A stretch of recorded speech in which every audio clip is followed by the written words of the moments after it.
1.2 billion citizens. Imagine if a big chunk of those began to travel internationally, what that would mean for the global tourism market.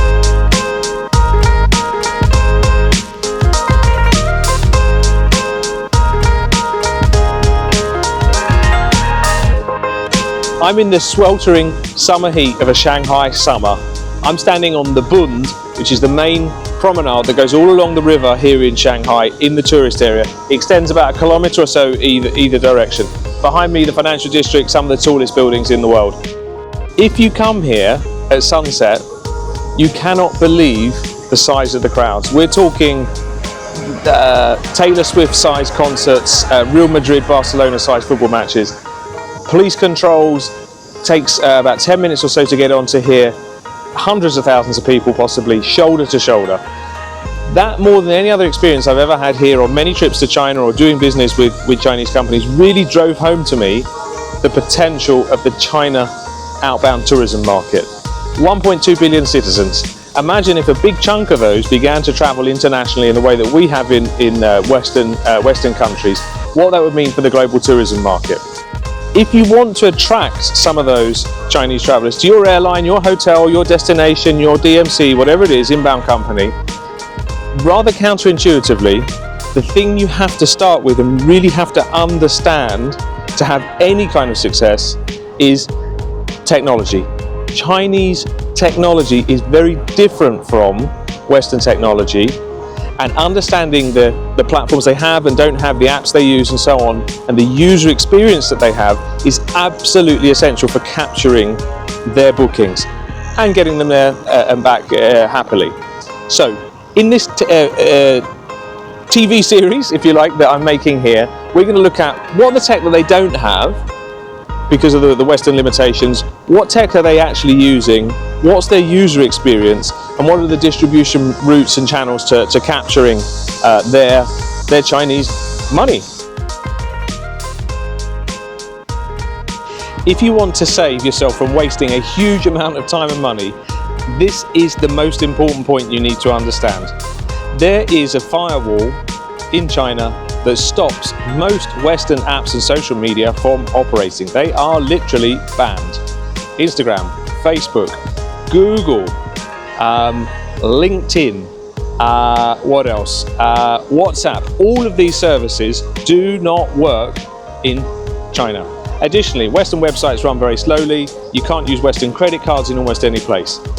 Consequently, you have to understand that if you want to communicate with Chinese audiences, you can't use any of the things that I've just named, and you have to use their own channels of media and communication. I can't stress this enough. If you're wasting money on Google ads or something like that, it literally won't arrive. Chinese people can't access those things, and even if they could, they wouldn't use them because no one else they know is using them. Please, please take this home. In the next episode, I'm going to speak to you about what it is that they use, their apps and services they use.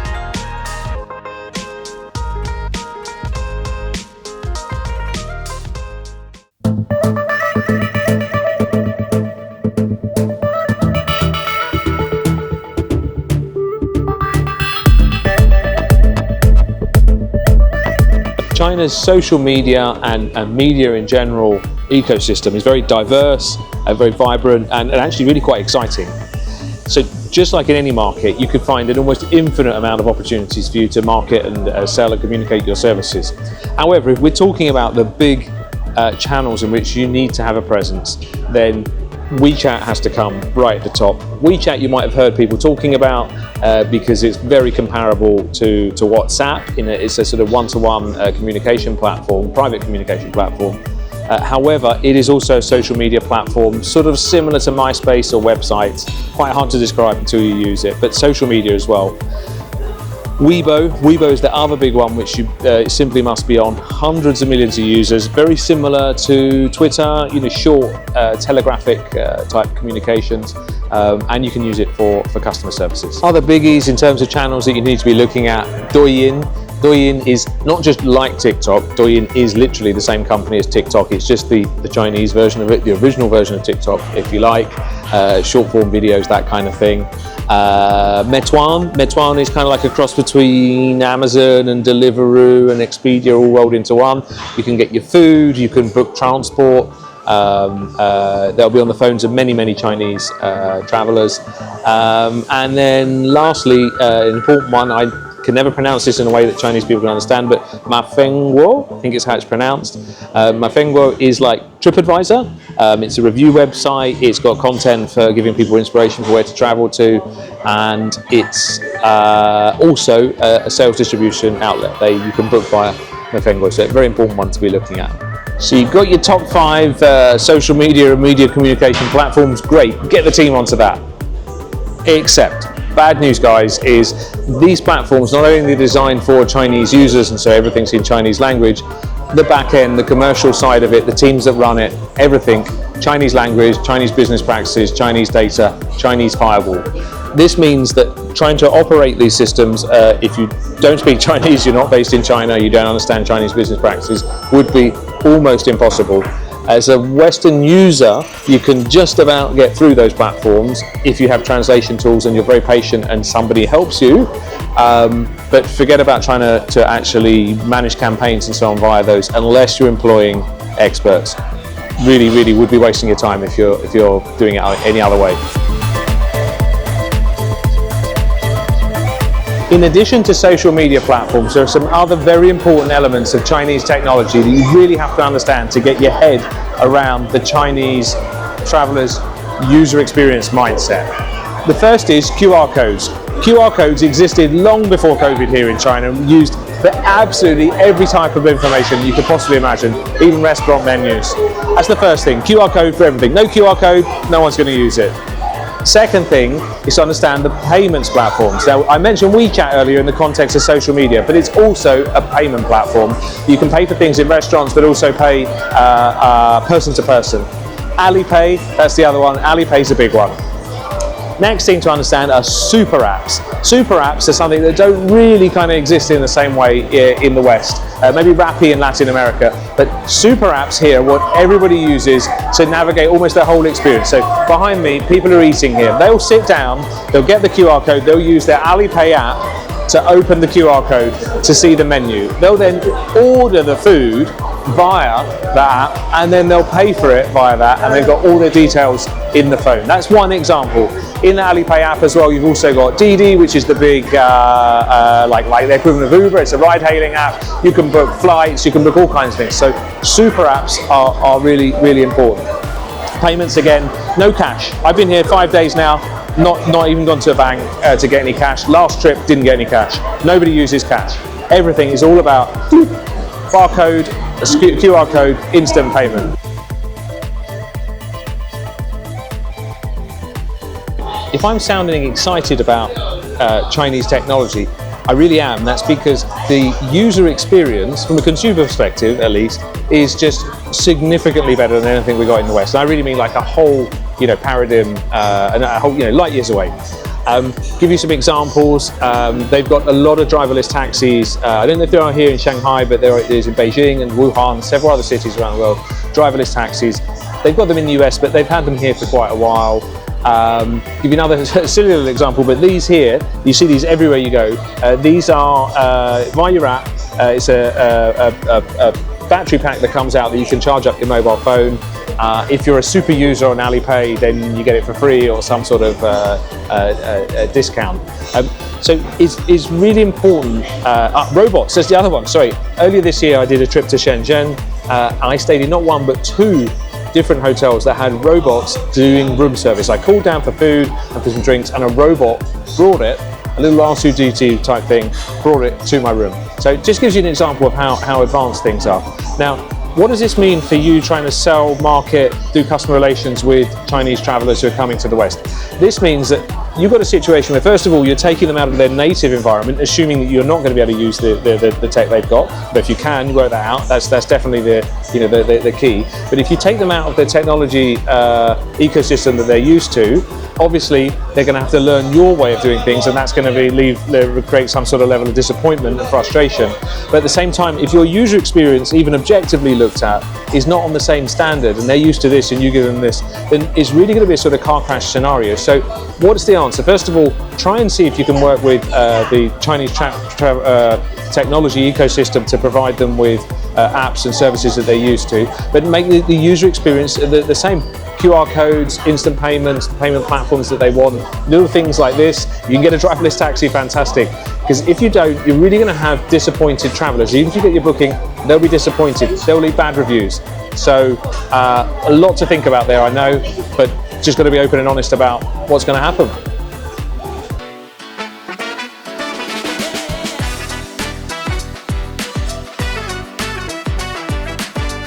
When it comes to social media usage, there are 4 things that you really need to take into consideration when thinking about your average Chinese travellers. The first one is that people use social media channels here heavily. I don't know if they use it more than people do in the West, but my guess is that they would be, based on what I've seen. Certainly when it comes to selfies and selfie moments, important monuments and backdrops and locations, that seems to be a much bigger thing, perhaps more so amongst women, but amongst guys as well. And you see people standing there 10, 15 minutes, repeatedly taking the pictures to make sure they're getting that right kind of selfie moment. So that's the second thing to understand. The third thing to understand is the importance of social media influencers and celebrities, and local celebrities, not international celebrities, but local celebrities and influencers, is way more significant than in the West as well. In the hotel that I'm staying at, they have a corner dedicated to influencers who come in, like a conveyor belt of influencers who come in, there for half an hour, they take pictures of each other, they're really dressed up, and then they go. That seems to be very commonplace in certain locations. So you need to think about the kind of partnerships you'd have with local social media influencers for sure. The last thing to consider is that generally speaking, maybe a bit of a generalization, but generally speaking, Chinese people seem a little bit more open to sharing their data, being monitored and so on. Certainly all of the applications that they're using are open and accessible by the government and so on. And so that's maybe a consideration that might help you on the marketing side of things, because you might be able to capture people's data in those ways. So 4 points for you to consider about social media usage by Chinese travellers. Quite a few other points that you might want to take into consideration when considering the needs of your average Chinese traveller. These aren't necessarily tech related, but they are tech-enabled elements to it that you want to consider. One is hygiene. Hygiene is very important to Asian travellers in general. Even before COVID, you saw people walking the streets with masks. Still a lot of people with masks walking around here. So that's one point. Another one is security. Crime levels here in China, certainly violent crime, being robbed, that kind of thing, almost non-existent compared to some other countries around the world. And so their perception of the danger of Western world and risks and so on is a preoccupation for them when booking their travel. So you need to think about ways to reassure them of those and manage the expectations that they have. Another big difference here is you see in luxury places, people, much younger demographic, using luxury services, whether it be transport, airlines, hotels, that kind of thing, much younger than you would see in Western countries. In Western countries, you go to a $500 a night hotel, everyone's over the age of 40. Here you can see 19-year-olds and 20-year-olds enjoying those kind of services. Which brings me to our next point about the luxury side of things. Luxury, generally speaking here in China, really does involve a high ratio of staff to customers. It involves people opening doors, it involves people bowing, offering you all the kind of services you want. That's a partly reflection of the cheap labour services available here in China. And I think you really need to think about how you could offer that in your environment, because certainly there would be a bit of a disparity between what people might expect here for their money to what they might get elsewhere. So again, there could be a tech enablement element to that. I don't know, you decide. The temperature is just way too hot outside, so we're going to wrap things up now with some conclusions for you guys, right? You've learned a lot of takeaways, and I appreciate that some of the things I've been saying might sound like this is mission impossible. It can be done, I promise you it can be done, but you do really need to think hard about the ways in which you do it, and if you do, you can then capture a big chunk of 1.2 billion outbound travelers who have money to spend and want to come to your country. So, lessons here that you need to take away. First of all, if you're using Western social media and communications channels, you're absolutely wasting your time. Second of all, if you've not got a digital first, second and third strategy, again, you're wasting your time. Digital is the only way forwards. Third of all, it's all about the user experience, obviously, and in general, the Chinese user experience when it comes to tech, payments, bookings, that kind of stuff is significantly more advanced than anything we've got in the West, and you need to think about how you can replicate that. Payments, we spoke about that. Don't underestimate the importance of payments. You want to get paid, right? Influencers influence in a way that we just can't begin to imagine. So you need to think about partnerships that you're doing with those. And last of all, think about the kind of the Mafrengo, the kind of TripAdvisor platforms and the reviews people are going to give you, because one thing is they come once, but you want them to come back. You want them to visit your other properties, travel with you on your airline another time. So think about the user reviews and how you can engage with that.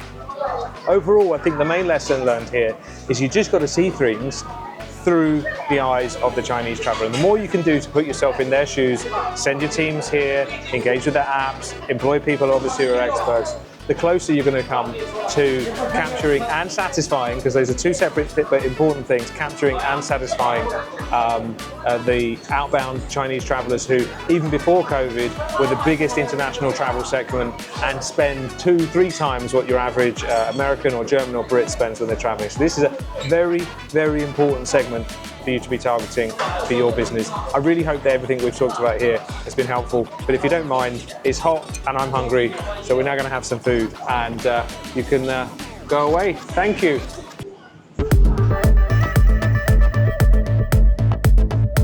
Hi, I'm Eric. So I'm the Chief Strategy Officer at the company. I'm mainly taking care of the company's strategy, innovative projects, strategy partnership, etc. And Data Travel is a tech company. We are focusing on building up the bridge between the resources and distribution channels. So we are a tech-based travel wholesalers in China.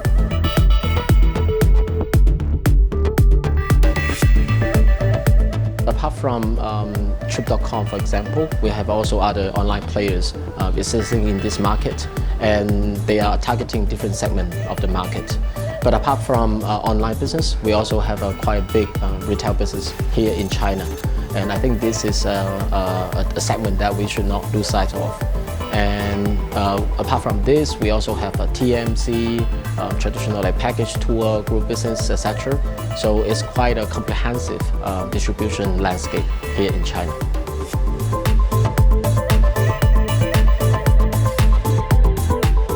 I think in Chinese traveler, we have our own travel preferences and also booking patterns, etc. So I think we do need to understand what Chinese travelers they actually need. So we need to pack the stuff that they actually like. For example, language is always a barrier for Chinese travelers. So I think we need to take that into consideration when we design the package tour for Chinese travelers. We need to have a Chinese speaking guide. Same time, I think for example in the hotels, we also need to have some amenity that is suitable for Chinese travelers. So that, all those factors are very crucial when we attend Chinese travelers.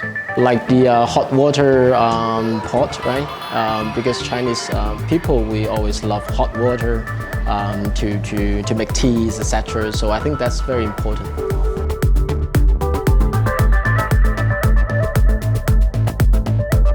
I think Chinese travelers or Chinese platforms, no matter if it's online or offline, we are quite advanced in terms of technology already. So we already got connected with all the major like connectivity providers already in the world. So I think it's not that difficult for them to distribute here in China. Having that said, I think all the infrastructure should be in place. But at the same time, I think Chinese platform, whether B2B or B2C, we have quite a high standard for the service from the tech perspective and also from the customer service perspective. So I think that's something that might be different from the overseas scenarios. For example, from tech perspective, even though all those connectivities are already in place, but the feedback rate, the response time is quite strict here in China. So we have to do a lot of optimization in order to make sure that our feed can be fitted to these platforms.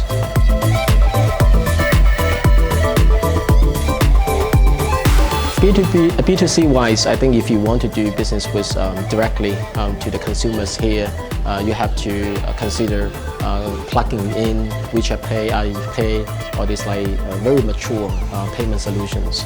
But if you want to do B2B business, I think it's fine.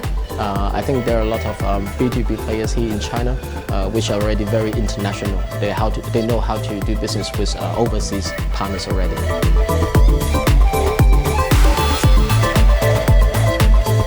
Language is the first one. Whether it's B2C or B2B, you need to communicate with the client directly. But for B2B, probably slightly easier. I think Chinese, a lot of B2B players, we already understand how to communicate in English with our partners overseas. But if you want to attend B2C clients, I think you really need to consider set up a customer service team here locally to attend this client 24/7. That's a must.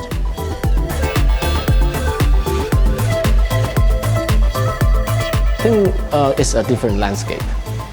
Chinese travelers after COVID, they are more concerned about security, etc. in overseas markets. So they need to feel comfortable to travel again in overseas destinations. So we need to provide the customers the sense of security to travel again.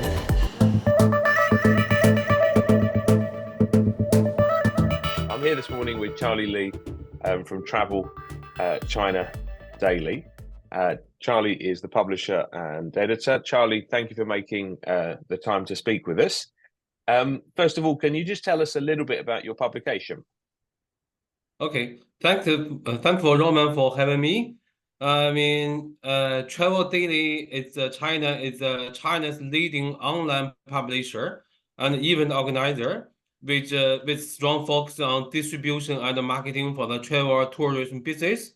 So in general, we are trade media with a strong focus on digital distribution and marketing, especially for the travel community. We are also running an English news media platform called ChinaTravelNews.com. Probably it's the only English media, B2B media, with relevant to China's with relevant to Chinese travel. Yeah. Charlie, so tell us a little bit then. What's the difference between Chinese travelers and travelers from other Western countries in terms of preferences and I don't know everything? It seems to me that they're very different needs. Okay, so China market, as we all know, is very unique from other parts of the world. In terms of travel ecosystem and distribution channels. Give you a quick example. There are so many established and emerging travel planning and booking platforms for regular travelers in China. Such as OTAs, supply direct channels, WeChat, Alipay, Douyin, Little Red Book, normally we call it Red, map applications such as Baidu, AutoNavi, etc., where the travelers can book their travel for flights, hotels and car rental, etc. So when we talk about WeChat or Alipay, the people can also choose to use the WeChat mini program or Alipay mini program to book their trips. So it's a very complex ecosystem. Given this difference, the Chinese travelers actually they are much more selective when they do travel planning and bookings. They get used to compare the product and price across the different channels. So for travel sellers, you have to be on all these platforms where your customers are and make sure the rate parity across all these channels. It's also very challenging job for the especially for the international travel sellers. Yeah. Hmm. Okay, that's interesting. Very interesting to hear. And who are the top? For outbound travel, I suppose most people watching this are looking for outbound Chinese travelers. Who are the top players? If you're a hotel or an airline, you want to do a deal with a Chinese seller. Who are the big ones to go to? Yeah, in general, I mean, Trip.com, in China, we normally call it the Ctrip. Mm, It's the largest player for mm, Chinese outbound travel. It's estimate actually, Trip.com probably they have taken more than 50% of the market share, especially for the FIT market. hmm, I mean, the international OTAs such as Booking.com, Agoda are also taking some share in mm, overseas hotel booking. I hmm, mean, for traditional tour operators, I mean, which are specialized in organizing the group tour mm, for outbound travel, some of the local players like Jinjiang Travel, Spring Travel, GZL, mm. Kaisa, U-Tour are the market leader in the respective regions. When it comes to the actual individual Chinese travelers, how are their preferences different from say a Western traveler in terms of, I don't know, booking windows, prices, the types of things that they want to do on holiday? Are they different? I mean, I think the Chinese people, especially FIT, the regular, I mean, travelers, they Mm, are pretty price sensitive. mm, I mean, because actually they have been offered so many, as I mentioned, so many different booking channels, so mm, they can easily to compare the product and price. I mean, across many different channels. I mm, mean, but as we can see, another important trend is that the young generation, they are more and more like to FIT travel. They don't like probably their parents. I mean, who still like to join the group tour. I mean, mm, so the FIT probably is the main option for the mm, Chinese young generation when they considering to plan the outbound travel. I mean, mm, actually, I think that's a I mean, trend. I mean, which all the international players and the Chinese should pay attention to. mhm. Okay, that's helpful to know. And then in terms of, so you spoke about some of the kind of B2C routes, Trip.com and some of the tour operators. What about the B2B distribution environment there? Is it a vibrant ecosystem for B2B sellers as well? Yeah, I mean the B2B China and the B2B ecosystem are very complex. Actually, originally, most of the B2B players they start from actually the south of China, especially which is the region which is close to Hong Kong. I Mm, mean, the hotel wholesaler normally they buy the inventory from the Hong Kong and Macau hotel and distribute to other Chinese retail companies. I mm, mean, so actually right now, but the largest B2B players right now, they are still, most of them are still in southern China, especially Guangzhou and Shenzhen. I mhm, mean, definitely there are some companies based in Beijing and Shanghai, but the major OTAs like Trip.com, like Tongcheng, they have, I mean, acquired a couple of B2B hotel wholesalers over the past, I mean, 15 years. I mean, so in general, actually, the OTAs right now is also a major player in the B2B segment. if someone's listening to this and they're thinking this is really interesting, we want to sell in the China channel, where should they go? What kind of resources should they use to find out information? What kind of events should they go to? Who should they be talking to? Other than reading Travel Daily China, of course. To be frankly, actually, there's a very limited source for the especially the English speakers to Mm, get more I mean valuable information about China's travel. As I mm, mentioned, ChinaTravelNews.com probably is the only B2B English news site which are focusing on China's Chinese travel. I mean, definitely there's another research agency called China Tourism Academy, which is associated with China National Tourism Administration, which is the governing body for China's travel. I mean, they are also a research house, like representing the government. I mean, I mean, actually, I think that's a major source.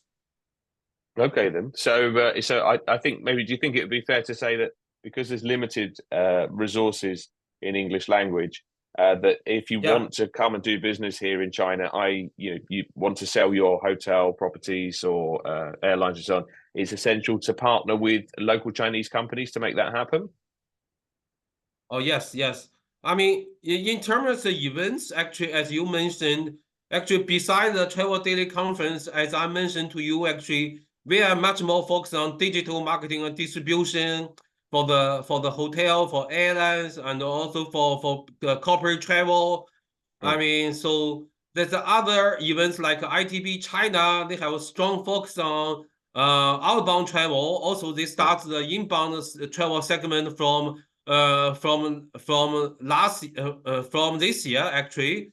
I mean, there's also another travel trade show called China International Travel Mart, which is official travel trade show organized by Chinese tourism administration. We call CNTA.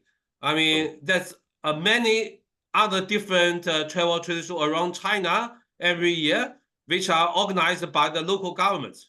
But they are kind of B2C and B2B mix. Okay. All right, then that's very helpful. So lots of notes for the viewers back home. Charlie, thank you very much for your time, and hope to see you in person soon. Yeah, I'm a travel economist and consumer analyst. I've lived in Asia for 20 years. I lived in China from 2004 through 2010, mostly in Shanghai, but also a year in Beijing during the Olympic year. I was born into the travel industry. My mum was a travel agent, so it was kind of the industry I was always deemed to go into, of being a journalist and an economist, but my background is in travel. And we analyze travel and tourism trends, mostly in Asia Pacific for brands and companies around the world, with a special focus on China, which has been the most dominant, the most interesting travel market over the last 2 decades. I wrote a book called The New Chinese Traveler back in 2014 for Palgrave. I've got a new book coming out next year. But what we're going to talk about today, Roman, is Focusrite. I work on their annual China tourism market reports. New report 2023 through 27, just about to be published. So great timing.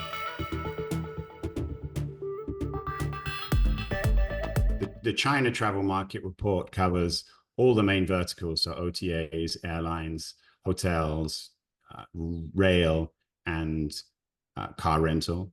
It looks at all the market factors, domestic, international, in inbound, increasingly now. And, you know, this has been an interesting year, 2024. It's the second year of recovery.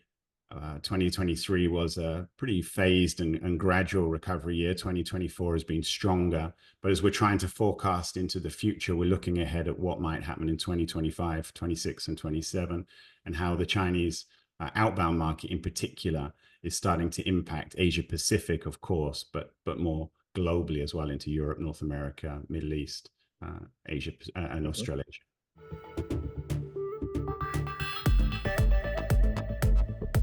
So the base point is just how bad 2020, 21, and 2022 were in China. The total travel market lost almost half its value between 2019 and 2022. So it's a huge market, and to lose half of its value simply because the country was isolated for 3 years, there were no international travel. As you know, Roman, domestic travel during those years, particularly in 2022, was very, very truncated. There were lots of lockdowns, there were a lot of travel restrictions, a lot of flight cancellations, and there was fear in the market of actually traveling. So 2023 was the year that China reopened, that domestic travel really rebounded at a rapid rate.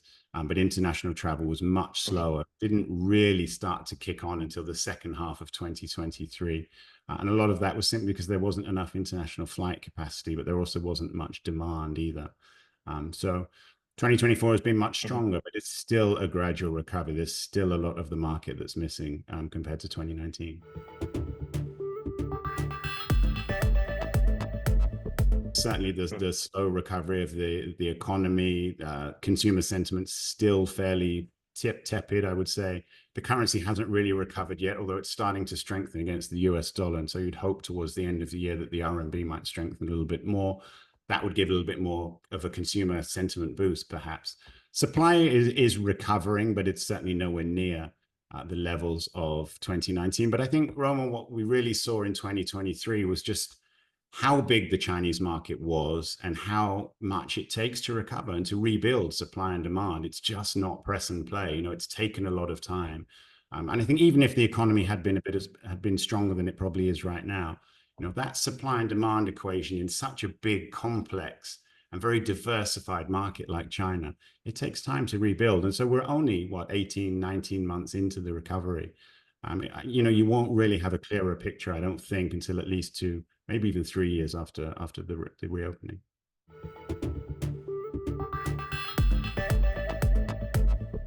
On current projections that we have, the overall market will recover and surpass 2019 levels next year in 2025, and we'll probably surpass them quite comfortably. And then you should see, all things considered, stronger growth into 26 and 27. But obviously, you know, we live in a very uncertain world. There's a lot of factors that impact travel now that, you know, the pandemic has highlighted the issues of deglobalization, you know, issues around war and flight routes, and the ability of to rebuild supply has been very, very difficult. You know, it's a lot of European carriers, US carriers aren't able to fly over Russia, so they're not really rebuilding their supply in and out of China. So, you know, there's still a lot of factors that that could impact those projections.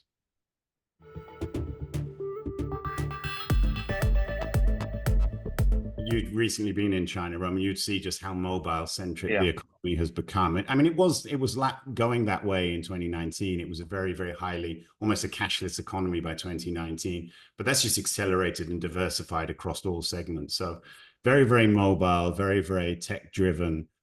You've seen growth of some sectors domestically, which perhaps weren't growing as fast before the pandemic, particularly car rental. The EV sector is very, very strong in China at the moment. China produces a hell of a lot of EVs, and a lot of those aren't just going into the sales market. A lot of those going into the car rental for leisure travel market. So that's strong in China.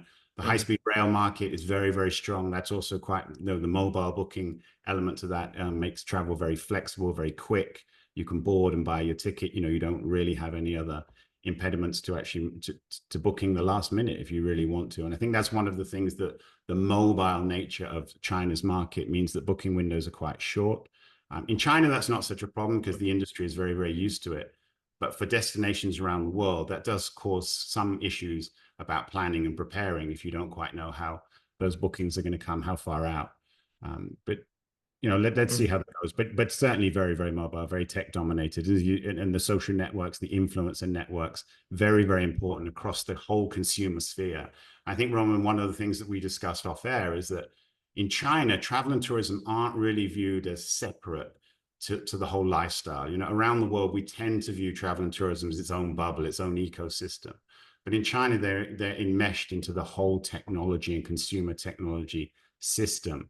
And that has its benefits, because it means that, you know, people, younger people or even older people, now are very, very accustomed to booking and browsing and buying online or buying on mobile. And the rates are much higher than they are in markets around the world.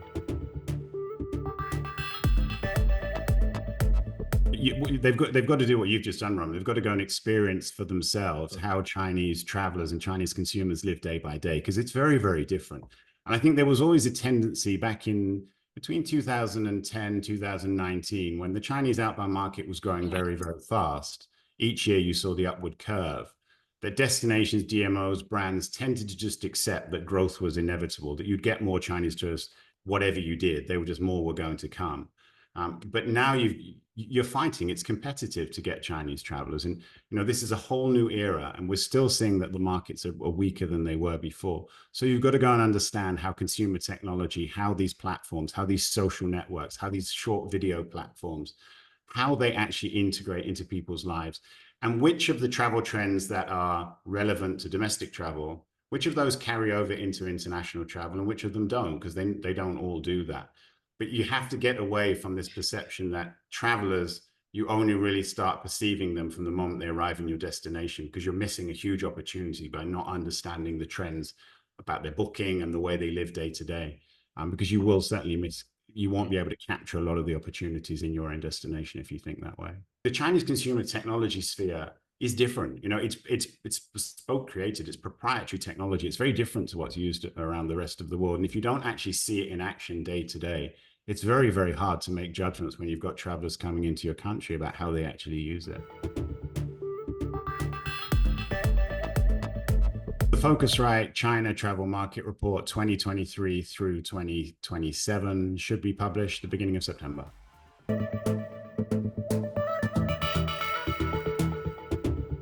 I'm here today with June from Derbysoft, and we're talking about Chinese travel technology.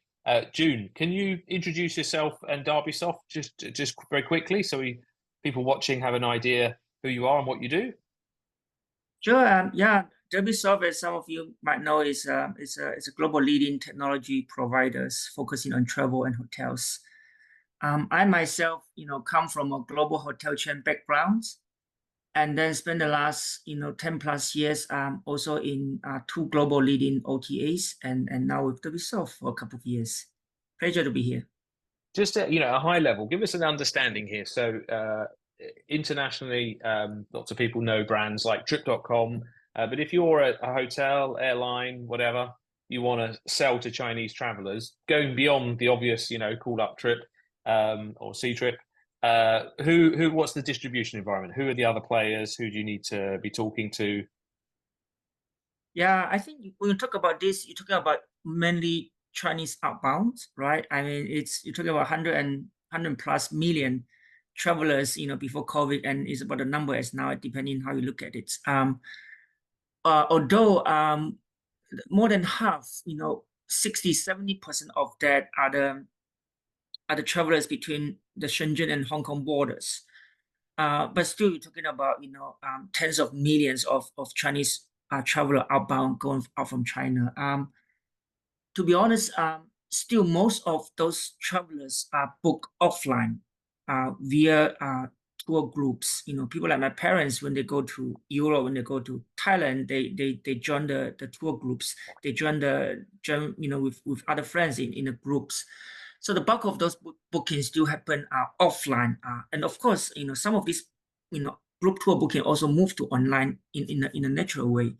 And in terms of individual booking, you're right. I mean, you mentioned about Trip.com, which is probably the most dominant players, sending Chinese people from China out to Hong Kong, Southeast Asia, Japan, Korea are the top destination, and certainly to Europe and to USA as well. There's quite a number of online travel platform that the Chinese consumers are very are used to. The Fliggy, that is one of the travel websites under Alibaba, and certainly the Meituan. There's also like other players like Tongcheng and Qunar. But definitely Trip.com is one of the most dominant player to send Chinese people out from China to other countries. Okay.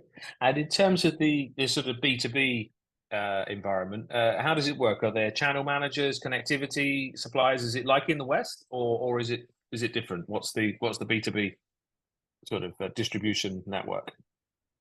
Yeah, I mean, fundamentally, it's very similar to the rest of the world. You're talking about the flights, you're talking about the hotels. They use the channel manager, they use the technology company to connect to OTAs. In the case of China, although the percentage of the supplier using the extranets provided by the OTA is much, much larger than the rest of the world. It's almost the opposite percentage. You know, like you might have like 20% of the hotel using the technology provider to connect with the domestic China OTAs, and the 80% still sorry, the other way around, 80% using the extranet and 20% using the channel managers. I think this percentage is probably the other way around outside of China, and depending on which region you're talking about. Okay, that's very Yeah. interesting to hear. I think that's people at home should really take note of that. And then when it comes to the payment side of things, how does that work? Both B2C and B2B. Is that a very different environment? Can I just, give you my bank details and we're swapping money easily? It's a good question, Roman. I'm sure you travel to Shanghai, travel to China sometimes. Literally, this country is running on cashless, almost 100%. I mean, the Alipay, the WeChat Pay are so common and populated for the Chinese consumer in a way that the Chinese travelers, prefer to pay the money upfront before their trips. And that is very different versus, a typical European traveler, is post-pay, you go to the hotel, you take out your credit card and you make the payments. The most of the Chinese consumer would have paid the OTAs when they made the booking outside of China. And it is due to the ease of payments, due to the language, convenience, due to the, the payment convenience and all like that. So the payment, the prepayment is very common and popular for Chinese consumer. That's interesting. And so prepayment, does that mean it's non-refundable often? Or because I've heard that often people they like refundable. It is definitely is prepayments, but in most cases the products allow you to refund the money. But in the case of Chinese traveling outbounds, it depends on the hotel and the flight policy. And if the hotel allows free cancellation, then of course you can get your money back. And if not, like what you do outside of China anyway, with your credit cards, then you have to lock in the money as well. Okay, that's a very interesting point. Turning to sort of more, like the pure kind of tech side of things rather than traveler preferences or the commercial agreement.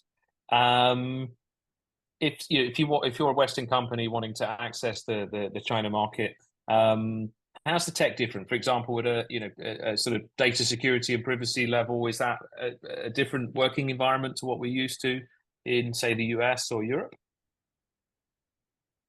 Yeah, there is published regulation in China for the data privacy for Chinese consumer.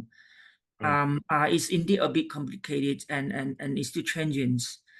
Here in WSOF, we are helping a couple of major global hotel chains to sort of set up their local CIS, sort of like the mirror of their global CIS. And some of them is driven by this the regulation. I think it was published in China about last year or 2 years ago. Most of the global hotel company are going through this process in order to be compliant with this data privacy issue for the Chinese consumer. Okay, so a bit like entering into lots of markets around the world. There are local rules and laws that you have to apply to. And you can't just say, well, in America or in the UK, that's fine. So correct. Okay. Yeah. So local partners like Derbysoft are the people you need to work with if you don't have that expertise. Yeah. Okay, that's interesting to hear. What about the sort of the ecosystem of other third-party tech providers out there? Do you have to have Chinese partners to do it? If we were working with, I don't know, Amazon Cloud, is that okay, or really, is it a different world? Yeah, I think that it's not a technology barrier, so to speak, as long as you are in compliance with this data security issue and privacy issues. A lot of company I know in China are using Amazon Cloud, for example, and vice versa. Some company outside of China using Ali Clouds. for example. Yeah. So I don't think it's a technology itself as a barrier. It's really that what you need to be compliant with, and whichever the technology provider serve and fulfill those needs, you can partner with them. Okay. And do a lot of Western companies, for example, set up servers in China? I believe so. I believe so. I'm not 100% sure to be precise, but I believe yes, you do need to have some sort of the equivalent in China if you do have to store Chinese consumer data. Yeah, for this one, I can get back to you to be more precise, but I personally believe that should be the case. Okay, so it sounds like, again, you need local advice. Yeah. And more generally, are there other tech requirements, regulations, and things that you think Western companies need to have in mind if they want to target China outbound travel? Yeah, I mean, I live outside of China, and sometimes you think about you think about China, you might have different perceptions. But in terms of the easy of payments, in terms of the easy of infrastructures, and to some extent, and some people argue that those are ahead of the curve for even in the most developed countries. So I think when you think about China, is definitely the vast markets and the opportunities, and also the technology, the advanced level of payments, the logistics, to the extent that it could be a good learning example for the rest of the country to look up to. For example, the payments.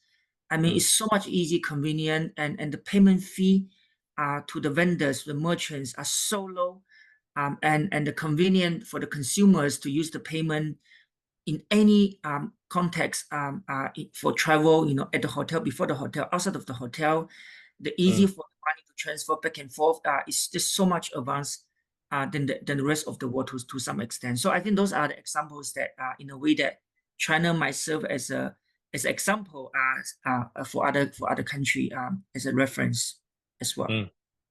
Certainly, that's the experience Yeah. I'm having here on this trip Yeah, to China. exactly. Seamless, intuitive stuff that everyone from a child to an elderly person could use. Yeah, So I think yeah. you guys really are an example to the rest of the world. So one last question then before we leave you. To what extent is language a barrier? Because I think that a lot of Western companies coming to China would think, oh, well, first thing, we need Chinese speakers, and then forget about everything else. Obviously, this series here is about the tech, but how much is language a barrier? Yeah. There are large country out there, and actually in a way that use much English, for example, due to a lot of different reasons. I'm sure you come from Europe, you know that understanding yourself. Sure. Most younger people in China, they receive English as part of their mandatory classes at school since elementary. Most of them, I mean, you bump into anybody on the street can speak a little bit English, understand a little bit English. Of course, when it comes to like fluent professional level of understanding writing, you do need to pick up the language a little bit.